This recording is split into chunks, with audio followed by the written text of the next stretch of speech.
উত্তরি, sir তো রচনা পড়ে আসতে বলেছিল, কিন্তু আমি তো কিছু পড়ে আসিনি। তোরা কি কেউ কিছু পড়ে এসেছিস ভাই? আয় গজনী, স্যার তো শুধু রচনা পড়ে আসতে বলেছিল, কিন্তু কোন রচনা পড়ে আসতে হবে সেটা তো বলেনি, তাই আমি কোনো কিছু পড়েও আসিনি। এই, ফানি দাদা একদম ঠিক বলেছে। স্যার তো বলেনি কিসের রচনা পড়ে আসতে হবে, তাই আমি ঠিক বুঝে উঠতে পারিনি কিসের রচনা পড়ে আসতে হবে।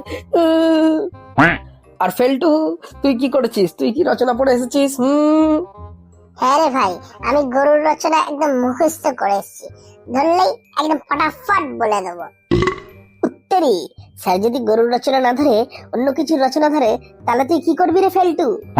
আরে তুই শুধু দেখ না, এই গরুর রচনা দিয়েই আমি সব চালিয়ে দেবো। আয়, তোরা সব চুপ কর, স্যার আসছে। বস বস, তোরা সবাই বস। এই গজনী, তুই পড়া করে এসেছিস? না স্যার। আমার কাছে আয় তো। যা, ভাগ এখান থেকে। কিরে শাহরুখ, তুই পড়া করে এসেছিস? না স্যার। এদিকে আয়। যা, ভাগ এখান থেকে। কিরে ফানি, তুই পড়া করেছিস? না স্যার। তুইও এদিকে आए। आए, ये 2.5 किलो का हाथ जब किसी पे पड़ता है ना, तो उठता नहीं, उठ जाता है। থাক থাক, আসতে হবে না বাবা। কিরে ফেলটু, তুই পড়া করে এসেছিস? হ্যাঁ স্যার, করে এসেছি। তাহলে শোনা তো দেখি একটা রচনা। স্যার, আমি গরুর রচনা বলছি। ঠিক আছে, বল। স্যার, গরু হলো একটি গৃহপালিত পশু। গরুর 2টি চোখ, 2টি শিং, একটি লেজ ও 4টি পা আছে।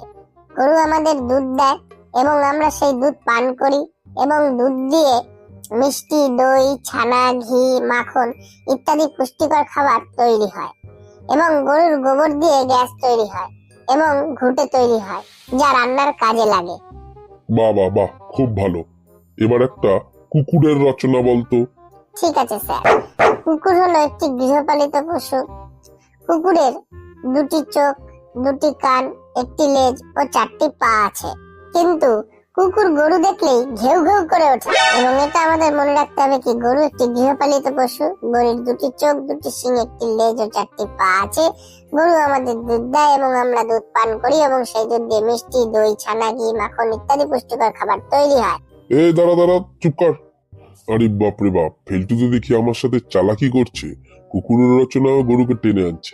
দাঁড়া, আমার সাথে চালাকি, এমন একটা টপিক দেবো না, দেখি তুই কি করে ওর ভেতরে গরুকে আনিস। আচ্ছা, এবার তুই পুকুর দিয়ে একটা রচনা বল। আচ্ছা স্যার। কুকুর সাধারণত গ্রামে গঞ্জে দেখা যায়, এবং বিভিন্ন ধরনের গৃহপালিত পশু সেখানে আসে জল পান করতে এবং স্নান করতে, এবং তাদের মধ্যে অন্যতম হলো গরু। আর গরু একটি গৃহপালিত পশু। গরুর 2টি চোখ, 2টি শিং, একটি লেজ ও 4টি পা আছে। এই থাম থাম, আমি বুঝতে পেরে গেছি, তোকে আর বলতে হবে না, তুই থাম। বাবা, ফেলটু তো দেখছি হেভি টাউটারের টাউটার। এবার আরো কঠিন একটা টপিক দেবো, দেখি ওর ভেতরে তুই গরু কি করে আনিস। আচ্ছা, এবার তুই জাহাজ দিয়ে একটা রচনা বল। আচ্ছা স্যার।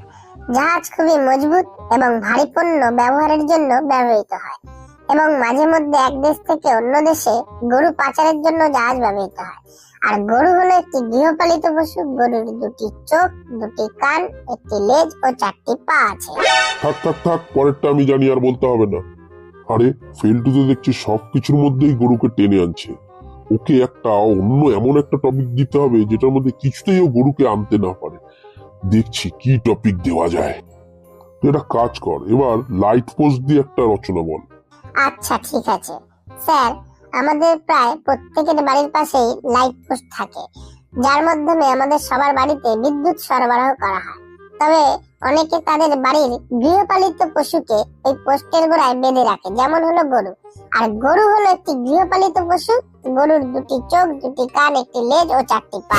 এই তুই থাম থাম থাম। এবার আমার ধৈর্যের বাঁধ ভেঙে যাচ্ছে। একটা স্টুডেন্ট হয়ে আমাকে নাকানি চোবানি খাওয়ানো, দেখ তোর এবার কি করি। এইবার তুই এরোপ্লেন দিয়ে একটা রচনা বল।